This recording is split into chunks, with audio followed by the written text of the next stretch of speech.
Hello and welcome back to school part two. Today we are going to be looking at a few of our must-haves to really start your year off on the right foot.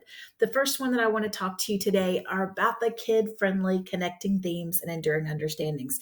If you haven't seen this document, this is what it looks like. I think you're going to love it. Hopefully it's familiar to you. We usually cover these in Unit 1 and then pull them through the curriculum throughout the school year in those grades, kindergarten, all the way through our high school courses. The first thing that you see there in that left column is the actual theme or term. In the middle, you see their traditional definition. But what makes this document unique is that document on the right-hand column, the kid-friendly version of the connecting themes and enduring understandings. Let me show you the difference. Traditionally, when you're talking about location, it says the student will understand that location affects a society's economy, culture, and development. The kid-friendly version says where people live matters. Same thing. If we look at the next one, if we're thinking about the individuals, groups, and institutions, the original definition says the student will understand that the actions of individuals, groups, and/or institutions affect society through intended and unintended consequences. But this version says what people do can help or harm others, whether they mean to or not.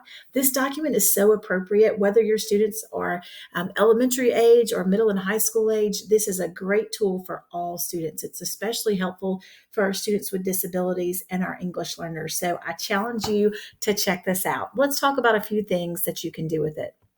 One of the first things that we want to do is make sure we spend time making those connections to our content. And a great way to do that, you know it's coming if it's from me, is to think about read alouds. Read alouds are a super powerful way to bring in those connecting themes and enduring understandings. It's also a great way to integrate ELA into the social studies work that you're doing, or vice versa, integrate social studies into your ELA. So thinking about all of those beginning of the year read alouds that you're already going to be doing anyway, how can you pull out those themes or ideas within those books that you're already reading? For example, when you're reading What If Everybody Did That or What If Everybody Thought That, you could do individuals, groups, and institutions. You also could bring in conflict and change. You could bring in beliefs and ideals. So many ways that you can tie in what you're learning to those connecting themes and enduring understandings so that when you get to them in content, you can say, remember when we read Officer Buckle and Gloria and we noticed this? That tells us more about what we're doing today in social studies. So it really helps your students get ready for success. Another thing that you can do is four corners. So think about the traditional four corners activity that you probably are already doing with your students. You start by showing an image. It could be a current image, a movie poster. It could be a TV show, a book cover. It could be a historical image, whatever it is that you choose. And then put a theme in each corner of the room. You're going to read the themes to the students, and then you're going to have them choose a theme that they think best represents that image. When they get there, though, you know what they're going to have to do. You're going to make sure that they prove it and give evidence to support their thinking. Make sure, though, that when you're choosing those four corners that they're going to, make sure that the theme that you're choosing could be correct. The point of this is that no matter where they go, the theme is probably going to represent the image. The power comes from them being able to support their evidence or show their thinking. Another thing that you can do is make sure that your students are showing visual representations or creating examples that go along with the connecting themes and enduring understandings.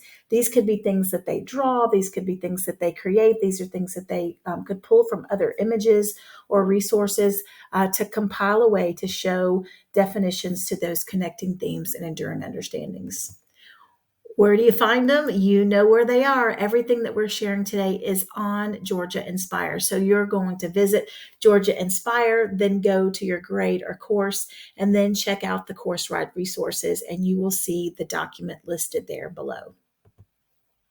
Another thing that we love are the skills matrices. Hopefully these are not new to you.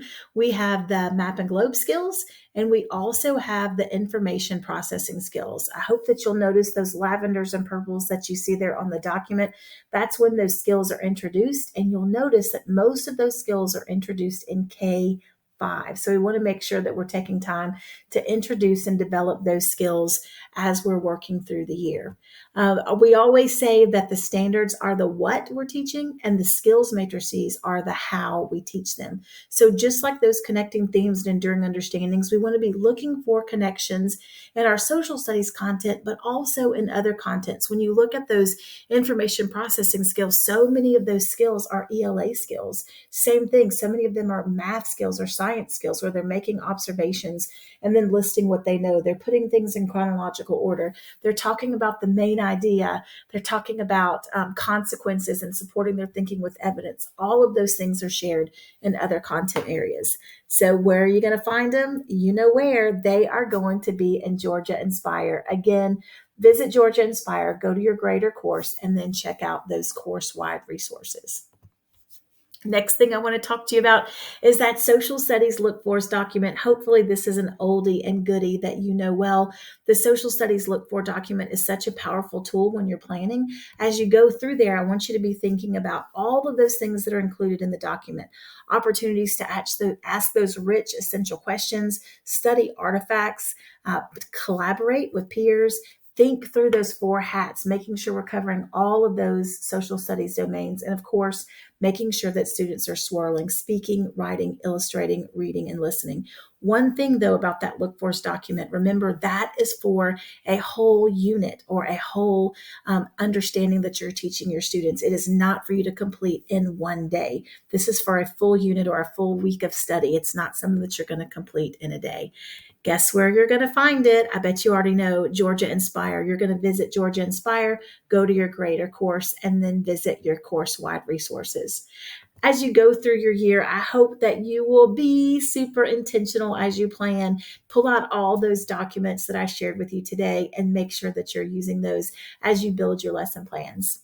Make sure that you are connected with us on social media. You've got our links here to join GaDOE community or our GaDOE Facebook groups. My email is there for you as well. And I'm wishing you your very best year yet.